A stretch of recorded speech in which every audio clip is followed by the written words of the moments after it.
2035년 월요일 아침 눈을 뜨자마자 스마트폰 알림이 울립니다. 회사 메일이죠. 제목은 인력 구조 조정 안내. 심장이 철렁 내려앉습니다. 메일을 열어봅니다. 귀하의 직무는 2045년 3월 1일 일부로 AI 시스템으로 대체될 예정입니다. 이에 따라 희망 퇴직 신청 기간을 안내드립니다. 10년을 바쳤습니다. 새벽까지 야근도 수없이 했고 연봉 8천만 원까지 올렸죠. 팀에서 가장 일 잘한다는 소리도 들었습니다. 그게 다 무너지는 순간입니다. 공상과학 영화 얘기가 아닙니다. 일론 머스크가 2026년 1월에 직접 말했습니다. 10년에서 20년 후 노동은 선택 사항이 되고 화폐는 의미를 잃는다고요. 테슬라의 옵티머스 로봇이 2026년 하반기부터 공장에서 쏟아져 나옵니다. 잠도 안 자고 밥도 안 먹고 월급도 안 받는 존재가 당신 옆자리를 차지하는 겁니다. 우리가 이미 그 방향으로 달려가고 있다는 거죠. 이번 영상에서는 머스크가 던진 7가지 핵심 경고를 하나씩 뜯어보겠습니다. 그리고 이 거대한 변화 앞에서 우리가 어떻게 준비해야 하는지 말씀드리겠습니다. AGI를 처음 들어보시는 분들도 계실 겁니다. 풀었으면 범용 인공지능인데요. 쉽게 말해서 인간이 할 수 있는 모든 지적 작업을 다 해내는 AI를 뜻합니다. 지금까지 AI가 뭘 했는지 생각해 보세요. 데이터 입력, 고객 응대 챗봇, 스팸 메일 분류, 이런 것들이죠. 정해진 규칙 안에서 반복 작업을 처리하는 수준이었습니다. 사람으로 치면 신입사원한테 시키는 단순 업무 정도였죠. 그런데 AGI는 급이 다릅니다. 스스로 생각하고 판단하고 창의적인 문제까지 풀어냅니다. 의사가 환자 증상을 보고 진단을 내리는 것, 변호사가 판례를 분석해서 전략을 짜는 것, 회계사가 복잡한 세무 구조를 설계하는 것, 이런 고급 두뇌 노동을 AI가 해버리는 겁니다. 다시 말해 의사, 변호사, 회계사, 이런 전문직 영역까지 건드리기 시작하는 겁니다. 머스크는 이게 2026년 안에 실현된다고 했습니다. 올해가 2026년이에요. 먼 미래가 아니라 지금 당장 눈앞에 와 있는 현실입니다. 여기 박진찰이라는 사람이 있습니다. 대학병원 영상의학과 전문의 12년 차, 연봉 1억 5천만 원을 받는 베테랑이죠. 하루에 CT, MRI 영상 200장을 판독하고 복잡한 케이스는 밤새 논문을 뒤져가며 진단 소견을 작성했습니다. 미세한 음영 하나 놓치지 않는 눈, 그게 12년간 쌓아온 실력이었습니다. 그런데 어느 날 병원이 AI 진단 시스템을 도입했습니다. 연간 사용료 3천만 원짜리 소프트웨어였죠. 박진찰이 15분 걸려 판독하던 흉부 CT를 이 시스템은 8초 만에 분석합니다. 폐암 조기 발견 정확도는 94%, 인간 전문의 평균 87%보다 높았습니다. 병원 경영진은 계산기를 두드렸죠. 박진찰 연봉 1억 5천만 원에 4대 보험, 당직 수당까지 더하면 연간 2억 원 가까이 듭니다. AI는 3천만 원이면 24시간 쉬지 않고 일하죠. 6개월 뒤 병원은 영상의학과 인력을 절반으로 줄였습니다. 박진찰이 12년간 수만 장의 영상을 봐온 눈, 그게 소프트웨어 업데이트 한 번에 밀려난 겁니다. 문제는 이게 김진찰 한 명의 이야기가 아니라는 거죠. AI는 급여 인상을 요구하지 않습니다. 야근 수당도, 연차도, 퇴직금도 필요 없죠. 컨디션 난조도 없고 번아웃이 와서 퇴사하겠다는 일도 없습니다. 한번 도입하면 매달 똑같은 비용으로 24시간 일하는 겁니다. 기업 입장에서 인간을 고용할 이유가 점점 사라지고 있습니다. 머스크는 2030년까지 AI의 지능이 인류 전체를 합친 것보다 높아질 거라고 경고했습니다. 그 시계는 이미 돌아가기 시작했습니다. AI의 연산 능력이 얼마나 빠르게 성장하는지 아십니까? 6개월마다 10배씩 증가하고 있습니다. 예전에 무어의 법칙이라는 게 있었습니다. 반도체 성능이 18개월마다 2배로 늘어난다는 법칙이었는데 이게 완전히 깨져버렸습니다. 쉽게 말해 컴퓨터 성능이 1년 반마다 2배씩 빨라진다는 뜻이었죠. 수십 년간 IT 업계의 황금률처럼 여겨졌던 법칙입니다. 그런데 AI가 이걸 완전히 깨버렸습니다. 6개월에 10배면 1년이면 100배, 2년이면 1만 배입니다. 3년 후에는 100만 배가 되는 셈이죠. 이 속도를 인간의 학습 능력이 따라갈 수 있을 리가 없습니다. 그런데 여기서 많은 사람들이 착각하는 게 있습니다. 로봇이 먼저 공장 노동자를 대체하고 그 다음에 사무직이 위험해질 거라고 생각하거든요. 순서가 완전히 반대입니다. 육체 노동을 대체하려면 로봇 하드웨어가 필요합니다. 관절 모터, 압력 센서, 균형 제어 시스템, 이런 물리적 장치를 설계하고 양산하는데 최소 몇 년이 걸리죠. 그런데 지적 노동은요? 소프트웨어 업데이트 한 번이면 끝입니다. 서버에 새 버전 올리면 전 세계 AI가 동시에 똑똑해지는 겁니다. 공장 하나에 로봇 100대 설치하는 것보다 훨씬 빠르고 비용은 수십 분의 1 수준이죠. 지금 이 순간 컴퓨터 앞에 앉아서 엑셀을 만지고 보고서를 쓰고 이메일을 정리하고 계신다면요. 대체 카운트다운이 이미 시작됐을 가능성이 매우 높습니다.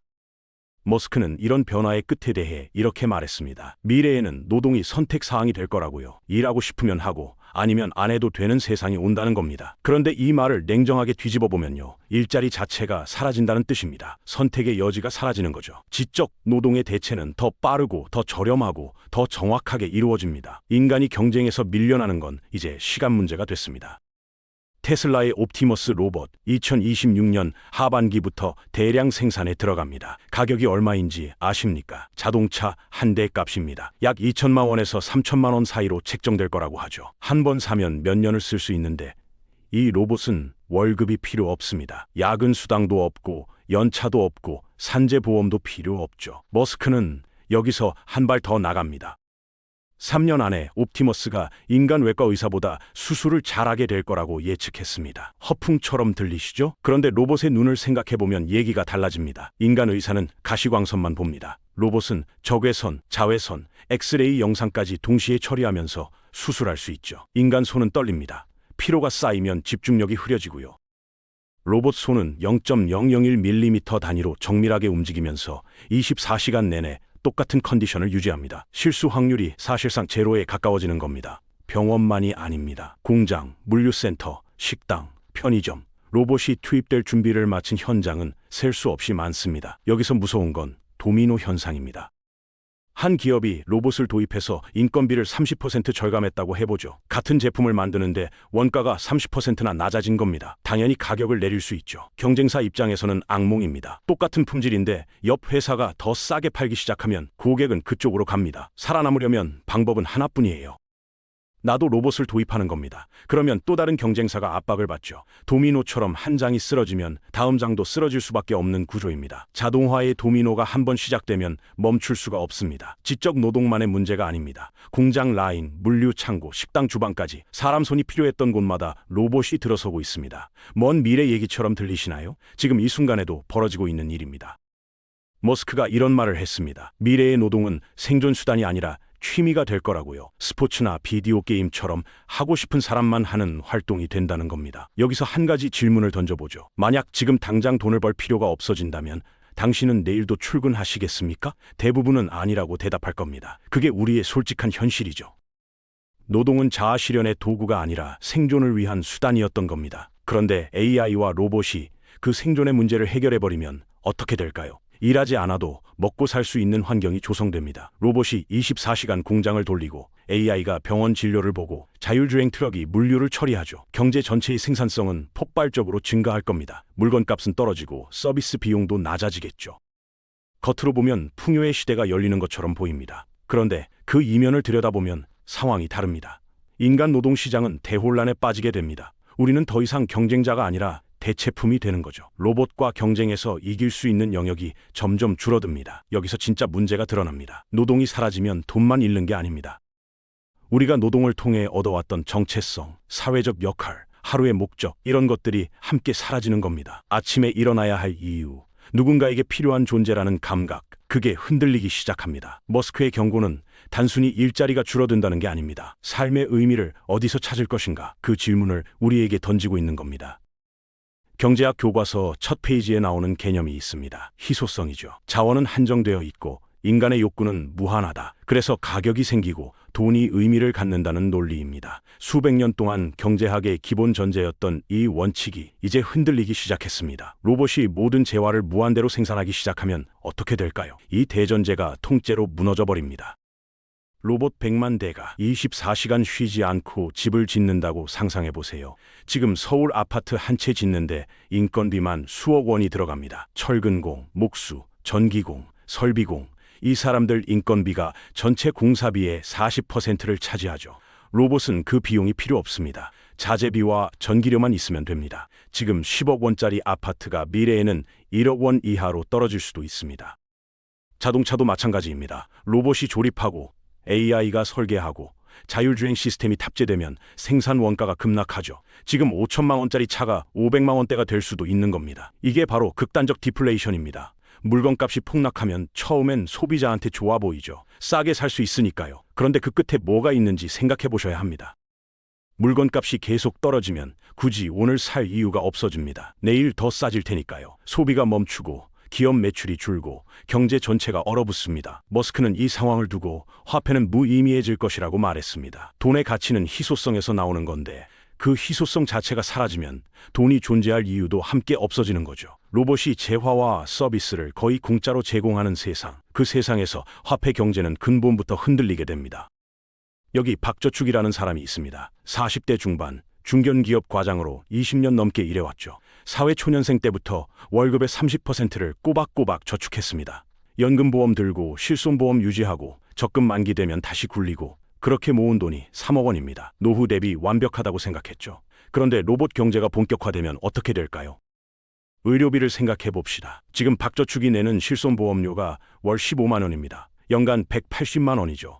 AI 의사와 로봇 간호사가 24시간 무료로 진료하는 시대가 오면 이 보험이 필요할까요? 쓸 일이 없어지는 겁니다. 주거비도 마찬가지입니다. 로봇이 지은 집값이 10분의 1로 떨어지면 전세 대출금 갚으려고 모아둔의 의미가 사라지죠. 음식도 로봇이 재배하고 조리해서 원가에 가깝게 공급됩니다. 의식주 비용이 거의 제로에 수렴하는 세상이 오는 겁니다. 박저축이 가입한 연금저축 월 50만 원씩 20년 넘게 부었습니다. 납입원금만 1억 2천만 원이 넘죠. 65세부터 매달 150만 원씩 받을 계획이었습니다. 그런데 노후 자금이 필요 없는 세상이 되면요. 연금의 존재 이유 자체가 사라집니다. 3억 원이라는 숫자는 통장에 그대로 찍혀 있겠죠. 하지만 그 돈으로 살 것도 대비할 것도 없어지는 겁니다. 보험사들도 마찬가지입니다. 상품을 팔아야 할 이유가 증발해버리죠. 금융산업 전체가 존재 위기를 맞게 됩니다. 이건 단순히 돌마냐의 문제가 아닙니다. 우리가 평생 믿어왔던 자본주의 금융 시스템의 근간이 뿌리째 흔들릴 수 있다는 경고입니다. 머스크는 기본소득보다 한 단계 높은 개념을 제시했습니다. 보편적 고소득이라는 건데요. 단순히 생존하는 수준이 아니라 풍족한 재화를 누구나 누릴 수 있는 상태를 말합니다. 로봇이 만들어낸 풍요가 모든 사람에게 분배되는 거죠. 듣기엔 유토피아 같습니다. 그런데 문제는 그 유토피아로 가는 길목입니다. 여기 정상담이라는 사람이 있습니다. 31살, 통신사 콜센터 상담원 6년 차였죠. 하루에 80통 넘는 전화를 받으며 요금제 문의, 해지 방어, 민원 처리를 해왔습니다. 월급은 세후 210만 원, 서울 외곽에서 월세 55만 원 내고 살았습니다. 어느 날 회사가 AI 음성 상담 시스템을 도입했습니다. 월 운영비 80만 원짜리였죠. 정상단이 한 통당 7분 걸리던 상담을 이 시스템은 2분 만에 끝냅니다. 24시간 쉬지 않고 동시에 수백 통을 처리하고 고객 감정까지 분석해서 응대 방식을 바꾸더군요. 3개월 뒤 정상담은 해고됐습니다. 재취업을 시도했지만 어디를 가도 AI 툴 다루는 인원 한두 명만 뽑더군요. 6개월째 실업 상태가 되자 정부에서 기본소득 150만 원이 나오기 시작했습니다. 생존은 됩니다. 월세 내고 밥 먹고 통신비 내면 30만 원 남죠. 그런데 정상담의 하루는 텅 비어버렸습니다. 아침에 눈 떠도 갈 곳이 없습니다.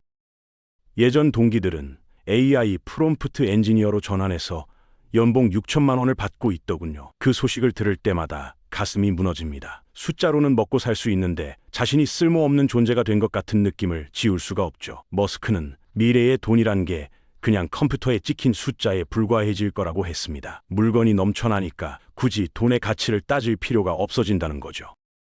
어쩌면 그 말이 맞을 수도 있습니다. 그런데 문제는 지금입니다. 그 유토피아가 오기 전까지 일자리를 잃고 방황하는 사람들은 어떻게 되는 걸까요? 통장에 150만 원이 찍혀 있어도 과도기를 살아가는 사람들의 상처는 숫자로 치유되지 않습니다. 그런데 여기서 한 가지 짚고 넘어갈 게 있습니다. AI 시대가 열린다고 모두가 똑같이 올라탈 수 있는 게 아닙니다. 결국 누가 살아남느냐는 기술 자체에 달린 게 아니라고 했습니다. 왜 그런지 설명해 드리겠습니다.